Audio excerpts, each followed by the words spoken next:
ఏమో గుర్రం ఎగరావచ్చు అనేది మనము సినిమా కూడా చూసాము, ఆ డైలాగ్ కూడా విన్నాము.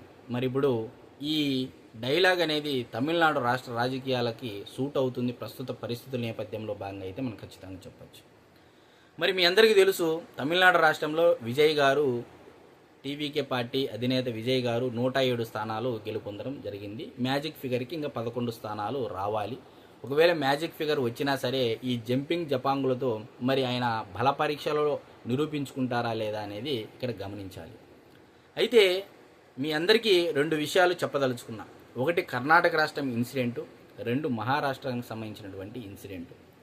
మరి కర్ణాటక రాష్ట్రానికి సంబంధించి 2018లో ఆనాడు ఇదే బీజేపీ, కాంగ్రెస్, జేడీఎస్ 3 పార్టీలు పోటీ చేస్తే Bharatiya Janata party single largest పార్టీగా 104 స్థానాలు సంపాదించుకోవడం జరిగింది. కాంగ్రెస్ పార్టీ 80 స్థానాలు గెలుపొందడం జరిగింది. జేడీఎస్ పార్టీ 41 స్థానాలు గెలుపొందడం జరిగింది. మరి మీరు చూడండి, సింగిల్ లార్జెస్ట్ పార్టీగా ఉన్నటువంటి భారతీయ జనతా పార్టీ ఆనాడు అధికారం చేజించుకోలేకపోయిందనేది మీరు గమనించగలరు. మరి కాంగ్రెస్ పార్టీకి 80 స్థానాలు ప్లస్ జేడీఎస్ పార్టీ 41 స్థానాలు రెండూ కలుపుకొని జేడీఎస్కి సంబంధించినటువంటి అధినేత అయినటువంటి కుమారస్వామి గారిని ముఖ్యమంత్రిగా చేసినటువంటి విషయం మీరందరూ గమనించగలరు అని చెప్పేసి నేను కోరుతా ఉన్నా.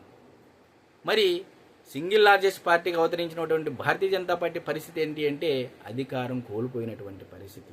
సింగిల్ లార్జెస్ట్ పార్టీగా వచ్చినా సరే సీట్లు ఈరోజు ముఖ్యమంత్రి అభ్యర్థి కుమారస్వామి గారు ఎన్నుకోవడం జరిగింది. అంటే ఏమో గుర్రం ఎగరావచ్చు అనేది రాజకీయాలలో ఏదైనా జరగవచ్చు అనే దానికి ఇది ఉదాహరణగా మీ ముందు ఉంచాను. ఇకపోతే మహారాష్ట్ర ఇన్సిడెంట్. మహారాష్ట్రలో ఆనాడు ఉద్ధవ్ ఠాక్రే గారు ప్రమాణం చేయడం జరిగింది. అంటే ప్రమాణ స్వీకారం చేసిన తర్వాత ఆయన బల నిరూపణ పరీక్ష కోసం గవర్నర్ గారిని సమయం కోరడం జరిగింది. ఆయన గెలుపొందలేదండి, ఆయన ఓడిపోవడం జరిగింది. కానీ వారి యొక్క పార్టీ పొత్తుల దృష్ట్యా గవర్నర్ గారి అనుమతి తీసుకోవడం జరిగింది. గవర్నర్ గారు అనుమతి ఇవ్వడం జరిగింది. మరి అనుమతి ఇచ్చిన తర్వాత మరి ఆనాడు ముఖ్యమంత్రిగా కూడా ఆయన ప్రమాణ స్వీకారం చేయడం జరిగింది. తర్వాత రాబోయే రోజుల్లో ఏం జరిగింది అనేది మనందరికీ తెలిసినటువంటి విషయం. ఇదంతా 2019లో జరిగిందండి.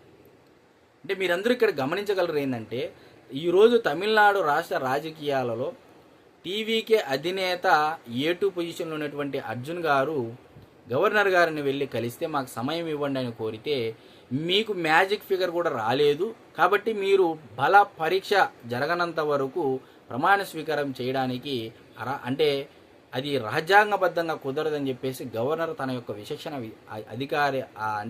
అధికారాన్ని ఇక్కడ ప్రయోగించడం జరిగింది. అంటే భారతీయ జనతా పార్టీ మహారాష్ట్రలో ఏదైతే అవకాశం ఇచ్చిందో ఈరోజు తమిళనాడులో ఆ అవకాశం ఇస్తుందా అంటే ఖచ్చితంగా ఇవ్వకపోవచ్చు అనే దానికి నేను ఇది ఉదాహరణగా చెప్తా ఉన్నా. ఎందుకంటే టీవీకే అధినేత విజయ్ గారు మొదటగా కాంగ్రెస్ పార్టీని పొత్తులేకి వచ్చి మాకు మద్దతు ఇవ్వాల్సిందిగా కోరడం జరిగింది. మరి ఈ కాంగ్రెస్ పార్టీ కూడా మద్దతు డిఎంకేలో పొత్తులో ఉన్నటువంటి కాంగ్రెస్ పార్టీ సైతం పక్కకు తప్పుకొని విజయ్ గారికి మద్దతు ఇవ్వడం జరిగింది తమిళనాడు రాష్ట్ర కాంగ్రెస్.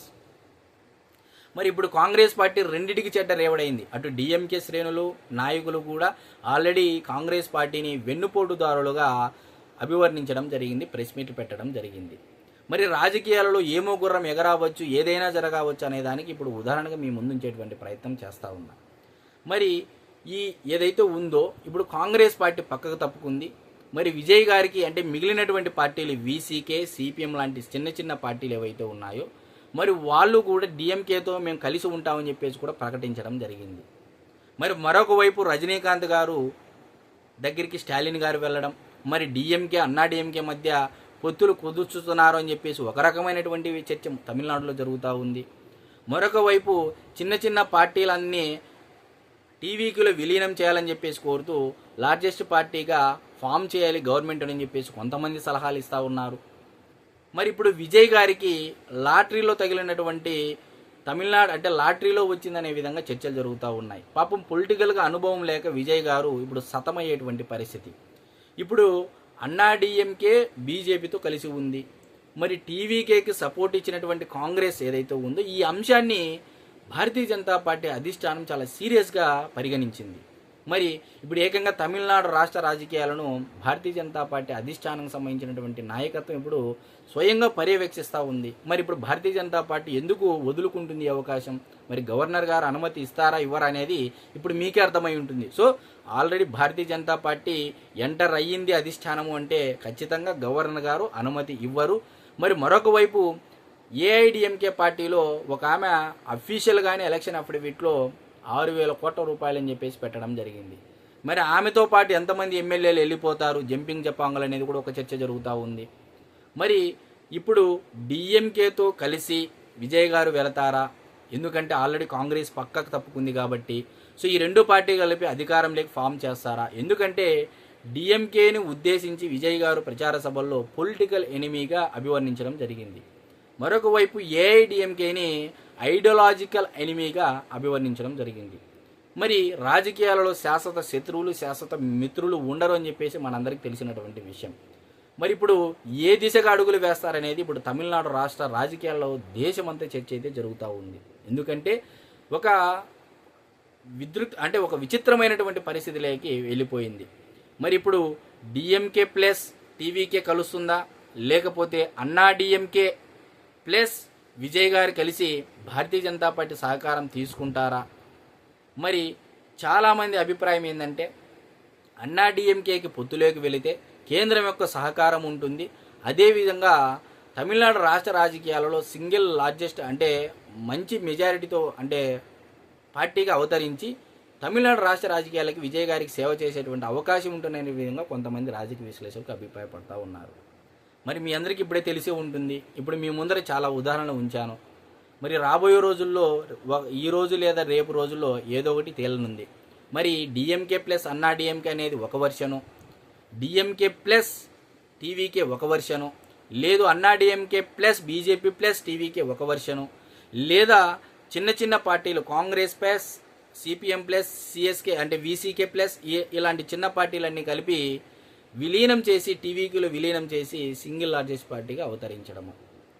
మరి లేదా డిఎంకేలో కొంతమంది ఎమ్మెల్యేలను లాగడం, లేదా ఏఐడిఎంకేలో కొంతమంది ఎమ్మెల్యేలను లాగడం. ఇది తమిళనాడు రాష్ట్ర రాజకీయాల్లో విజయ్ గారు ముందున్నటువంటి సవాలు. మరి ఈ సవాళ్ళను అధికారం సింగిల్ లార్జెస్ట్ పార్టీగా అవతరించినటువంటి సులభమా కాదు అంటున్నాయి రాజకీయ వర్గాలు. మరి రాబోయే 1-2 రోజుల లోపల విజయ్ గారు సక్సెస్ అవుతారా లేదా అనేది మనం అందరం వేచి చూడాలి. అందరికీ నమస్కారం.